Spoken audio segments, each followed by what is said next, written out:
ಎಲ್ಲರಿಗೂ ನನ್ನ ಚಾನಲ್ಗೆ ಪ್ರೀತಿಯ ಸ್ವಾಗತ. Welcome back to Rani logs. ಇವತ್ತು ಸಿಂಪಲ್ಲಾಗಿ ಪನ್ನೀರ್ ಗ್ರೇವಿ ಮಸಾಲ ಮಾಡಿದೆ. ಅದು ಹೇಗೆ ಮಾಡ್ಕೊಬರೋದನ್ನು ನೋಡ್ಕೊಂಬರೋಣ ಬನ್ನಿ. ಈ ರೀತಿ ಸಿಂಪಲ್ಲಾಗಿ ಮಾಡಿದ್ರೆ ತುಂಬ ಚೆನ್ನಾಗಾಗುತ್ತೆ. ಮೊದಲಿಗೆ ಒಂದು ಮಿಕ್ಸಿ ಜಾರ್ ಇಟ್ಕೊಂಡು ಆ ಮಿಕ್ಸಿಗೆ 2 ಟೊಮೆಟೊ ಹಾಕ್ಕೊತಾ ಇದ್ದೀನಿ. ನೀವು ಎಷ್ಟು ಕ್ವಾಂಟಿಟಿಗೆ ಮಾಡ್ತೀರಾ ಅದ್ರ ಮೇಲೆ ಹಾಕೋಬೇಕು. ನಾನು ಒಂದು 200 ಗ್ರಾಮ್ ಪನ್ನೀರ್ ಮಸಾಲ ಮಾಡ್ತಾಯಿದ್ದೀನಿ. ಅದಕ್ಕೆ ನೋಡಿ ಇಲ್ಲಿ ಮತ್ತು ಒಂದು 10 ರಿಂದ 12 ಗೋಡಂಬಿ ನೆನೆಸಿದ್ದೆ, ಅದನ್ನು ಹಾಕ್ಕೊತಾ ಇದ್ದೀನಿ. ಒಂದು ಹಾಫ್ ಆನ್ ಅವರ್ ನೆನೆಸಿದ್ರೆ ಸಾಕು. ಇದು ಕೊತ್ತಂಬರಿ ಕಡ್ಡಿ ಬರುತ್ತಲ್ವ, ಅದು ಕಡ್ಡಿ ಒಂದು 4-5 ಎಸ್ಲು ಹಾಕ್ಕೊತಾ ಇದ್ದೀನಿ. ಮತ್ತು 2 ಹಸಿಮೆಣಸಿನ್ಕಾಯಿ ಹಾಕ್ಕೊತಿದ್ದೀನಿ. ಚಿಲ್ಲಿ ಪೌಡ್ರ್ ಹಾಕೋದ್ರಿಂದ ಹಸಿಮೆಣಸಿನ್ಕಾಯಿ ಕಮ್ಮಿ ಹಾಕ್ಕೊತಾ ಇದ್ದೀನಿ. ಮತ್ತು 1 ಗೆಡ್ಡೆ ಬೆಳ್ಳುಳ್ಳಿ ಹಾಕ್ಕೊತಾ ಇದ್ದೀನಿ. ಮತ್ತು ಇದಕ್ಕೆ ಒಂದು ಸ್ವಲ್ಪ ಶುಂಠಿ, 1 ಇಂಚಷ್ಟು ಶುಂಠಿ ಹಾಕ್ಕೊತಾ ಇದ್ದೀನಿ. ಮತ್ತು ಇದಕ್ಕೆ 1 ಸ್ಪೂನಷ್ಟು ಧನಿಯಾ ಪುಡಿ, 1 ಸ್ಪೂನಷ್ಟು ಚಿಲ್ಲಿ ಪೌಡ್ರ್ ಹಾಕ್ಕೊಂಡಿದ್ದೀನಿ. ಬೇಕು ಅಂದರೆ ಬರೀ ಹಸಿಮೆಣಸಿನ್ಕಾಯಿ ಹಾಕ್ಕೋಬೋದು. 1 ಸ್ಪೂನಷ್ಟು ಜೀರಿಗೆ ಹಾಕ್ಕೊತಾ ಇದ್ದೀನಿ. ಹಾಕ್ಕೊಂಡು ಇದನ್ನು ನುಣ್ಣಗೆ ನೀಟಾಗೆಲ್ಲ ಫೈನ್ ಪೇಸ್ಟ್ ಥರ ಮಾಡ್ಕೋಬೇಕು ನೋಡಿ. ಮತ್ತು ಇಲ್ಲಿ ಒಂದು ಪ್ಯಾನ್ ಇಟ್ಕೊಂಡು ಅದಕ್ಕೆ ಒಂದೇ 1 ಸ್ಪೂನ್ ಅಂದರೆ 1 ಸ್ಪೂನ್ ಅಥವಾ 2 ಸ್ಪೂನ್ ನಿಮಗೆ ಎಷ್ಟು ಎಣ್ಣೆ ಬೇಕು ಅಷ್ಟು ಹಾಕ್ಕೊಂಡು ಪನ್ನೀರನ್ನ ಕ್ಯೂಬ್ಸ್ ಆಗಿ ಕಟ್ ಮಾಡ್ಕೊಂಡಿದ್ದೀನಿ ಬಾಕ್ಸ್ ಟೈಪಲ್ಲಿ.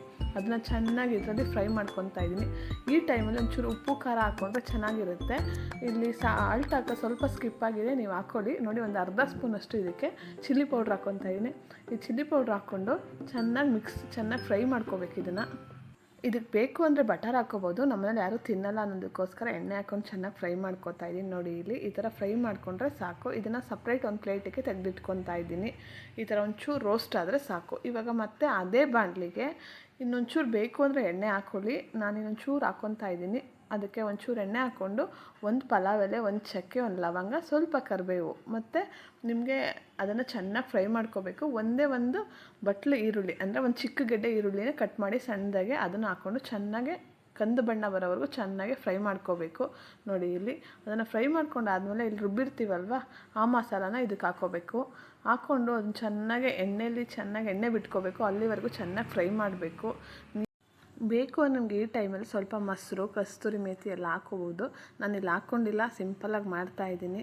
ಈಸಿಯಾಗಿ ಮಾಡ್ಕೋಬೋದು ಮತ್ತು ಟೇಸ್ಟ್ ಮಾತ್ರ ತುಂಬ ಚೆನ್ನಾಗಿರುತ್ತೆ. ಅದನ್ನೆಲ್ಲ ಚೆನ್ನಾಗಿ ಹಸಿ ವಾಸನೆ ಹೋಗೋವರೆಗೂ ಚೆನ್ನಾಗಿ ಫ್ರೈ ಮಾಡ್ಕೋಬೇಕು. ಮೇಲ್ಗಡೆ ಎಣ್ಣೆ ಬಿಟ್ಕೋಬೇಕು. ಇದೆಲ್ಲ ಬಿಟ್ಕೊಂಡು ಆದಮೇಲೆ ಒಂದು ಅರ್ಧ ಸ್ಪೂನಷ್ಟು ಸಕ್ಕರೆ ಹಾಕಬೇಕು. ಆಮೇಲೆ ರುಚಿಗೆ ತಕ್ಕಷ್ಟು ಉಪ್ಪು, ಅಂದರೆ ಸಕ್ಕರೆ ಹಾಕೋದ್ರಿಂದ ಟೇಸ್ಟ್ ತುಂಬ ಚೆನ್ನಾಗಿ ಬರುತ್ತೆ. ಮತ್ತು ಅದನ್ನೆಲ್ಲ ಹಾಕಿದ್ಮೇಲೆ ಇನ್ನೊಂದು ಸಲ ನೀಟಾಗೆಲ್ಲ ಫ್ರೈ ಮಾಡಿಕೊಂಡು ಇನ್ನೊಂಚೂರು ನೀರು ಬೇಕು ಅಂದರೆ ಈ ಟೈಮಲ್ಲಿ ಸೇರಿಸ್ಕೋಬೋದು. ಇದನ್ನು ಮುಚ್ಚಿ ಒಂದು 5 ನಿಮಿಷ ಕುದಿಸ್ಬೇಕು. ಅದು ಚೆನ್ನಾಗಿ ಮೇಲೆ ಎಣ್ಣೆ ಎಲ್ಲ ತೇಲಬೇಕು. ಅಲ್ಲಿವರೆಗೂ ನೀಟಾಗಿ ಅದನ್ನು ಕುದಿಸಿದ್ರೆ ನೀಟಾಗಿ ಆಗುತ್ತೆ. ನೋಡಿ ಇಲ್ಲಿ ಈ ಥರ ಬರಬೇಕು. ಮತ್ತು ಈ ಕಡೆ ಸೈಡಲ್ಲಿ ಎಲ್ಲ ಕ್ಯೂಬ್ಸ್ ಇಟ್ಕೊಂಡಿದ್ವಲ್ವ ಫ್ರೈ ಮಾಡಿ, ಅದನ್ನು ಇದಕ್ಕೆ ಹಾಕ್ಬಿಟ್ಟು ಒಂದು 5 ನಿಮಿಷ ಇದನ್ನು ಮುಚ್ಚಿ ಬೇಯಿಸಿದ್ರೆ ಅಲ್ಲಿಗೆ ನಿಮಗೆ ಪನ್ನೀರ್ ಗ್ರೇವಿ ತುಂಬ ಚೆನ್ನಾಗಿ ರೆಡಿಯಾಗುತ್ತೆ. ಇದು ಚಪಾತಿಗಾಗಿರ್ಬೋದು ಅಥವಾ ರೊಟ್ಟಿಗಾಗಿರ್ಬೋದು, ಪೂರಿಗಾಗಿರ್ಬೋದು, ದೋಸೆಗಾಗಿರ್ಬೋದು ತುಂಬ ಚೆನ್ನಾಗಿರುತ್ತೆ. ಇದಕ್ಕೆ ಕೊತ್ತಂಬರಿ ಸ್ವಲ್ಪ ಸೊಪ್ಪು ಹಾಕಿದ್ರೆ ಮುಗೀತು. ಒಂದು ಸಲ ಟ್ರೈ ಮಾಡಿ, ತುಂಬ ಚೆನ್ನಾಗಿರುತ್ತೆ. ದಯವಿಟ್ಟು ನನ್ನ ಚಾನಲ್ ಸಬ್ಸ್ಕ್ರೈಬ್ ಮಾಡಿ, ಸಪೋರ್ಟ್ ಮಾಡಿ. Thank you.